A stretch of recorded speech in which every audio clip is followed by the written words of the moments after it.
বাঙালি খানায় সবাইকে স্বাগত জানাই। আপনারা তো অনেকভাবে চাল কুমড়োর কোরমা রান্না করে খেয়েছেন। একবার আমার মতন করে সহজ পদ্ধতিতে আপনিও শিখে নিতে পারবেন ছোট ছোট টিপস সহ। সম্পূর্ণ ঘরে থাকা উপকরণ দিয়ে আমি আজকে কিভাবে চাল কুমড়োর কোরমা রান্না করলাম, চলুন সেটা একবার দেখে নেওয়া যাক ভিডিওর মাধ্যমে।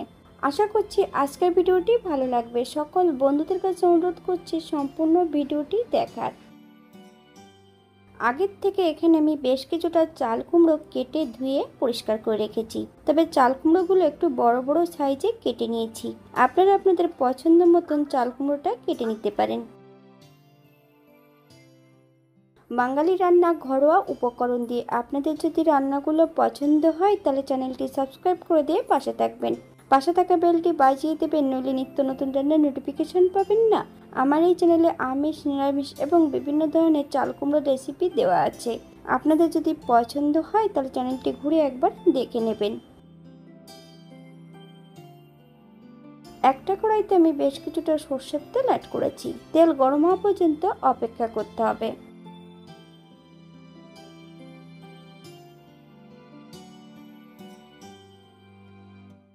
এক চামচ মেথি।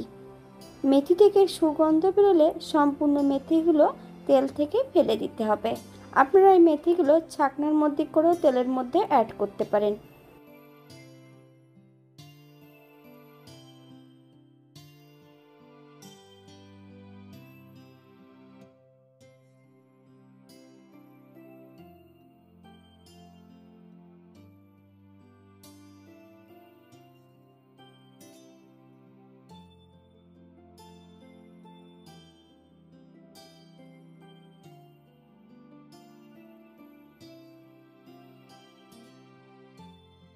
হাফ চামচ সর্ষে, একটা কাঁচা লঙ্কা।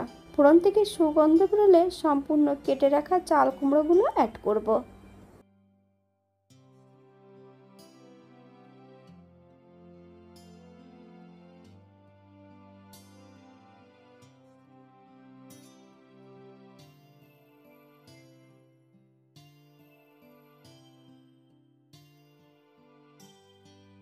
হাই ফ্লেমে 4 থেকে 5 মিনিটের মতন চাল কুমড়োগুলো ভেজে নিলেই হবে।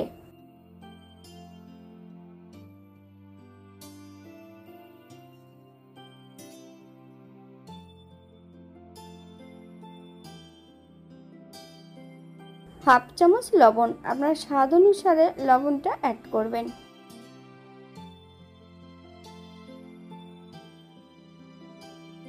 তিন চারটে কাঁচা লঙ্কা ফালি দিয়ে অ্যাড করেছি।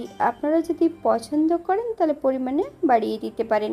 গ্যাসের ফ্লেমটা মিডিয়ামে রেখে 5 থেকে 7 মিনিটের জন্য ঢাকা দিয়ে রেখে দেব। তবে শুধু ঢাকা দিয়ে রেখে দিলে হবে না, ঢাকা খুলে মাঝে মাঝে একটু নেড়ে চেড়ে দিতে হবে, নইলে কড়াইয়ের নিচটাতে লেগে যেতে পারে।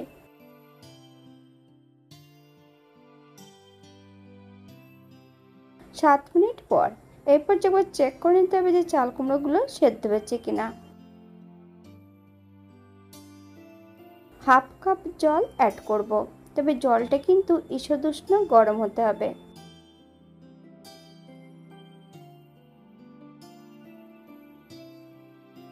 হাফ চামচ চিনি, আপনারা যদি পছন্দ করেন তাহলে পরিমাণে বাড়িয়ে দিতে পারেন।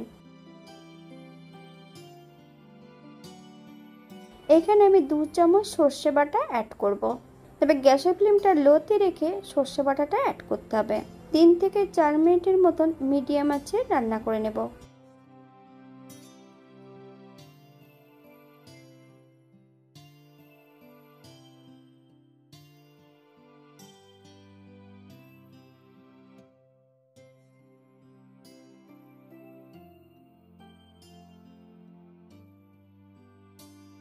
হাফ কাপ লিকুইড দুধ, আপনারা যদি পছন্দ করেন তাহলে নারকেলের দুধও অ্যাড করতে পারেন।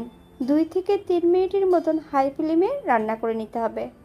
তবে দুধ যখনই অ্যাড করবেন গ্যাসের ফ্লেমটা কিন্তু লোতে রেখে, হাইতে রাখলে অনেক সময় দুধটা কেটে যেতে পারে।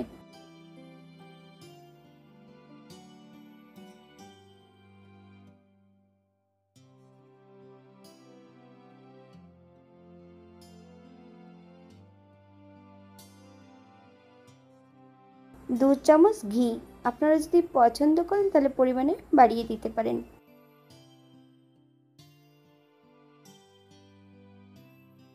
গ্যাসের ফ্লেমটা অফ করে দিয়ে 5 মিনিটের জন্য স্ট্যান্ডিং টাইম দেব, তারপর সার্ভ করব।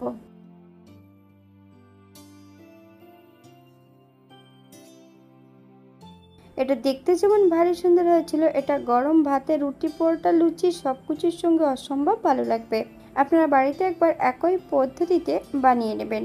এখানে যে আমি উপকরণগুলো অ্যাড করেছি আপনারা এর থেকে কম বেশি করে নিতে পারেন। পেঁয়াজ, রসুন বা অন্যান্য মশলা যদি পছন্দ করেন তাহলে আপনারা অ্যাড করতে পারেন।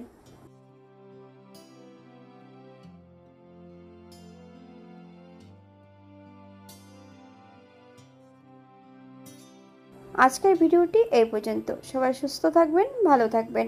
অন্যদিন নতুন রেসিপি নিয়ে আপনাদের সামনে আবার আমি হাজির হব। নতুন ও পুরনো সকল বন্ধুদের অসংখ্য ধন্যবাদ ভিডিওটি দেখার জন্য। হাতে যদি সময় থাকে তাহলে এটা লাইক, কমেন্ট, শেয়ার করবেন।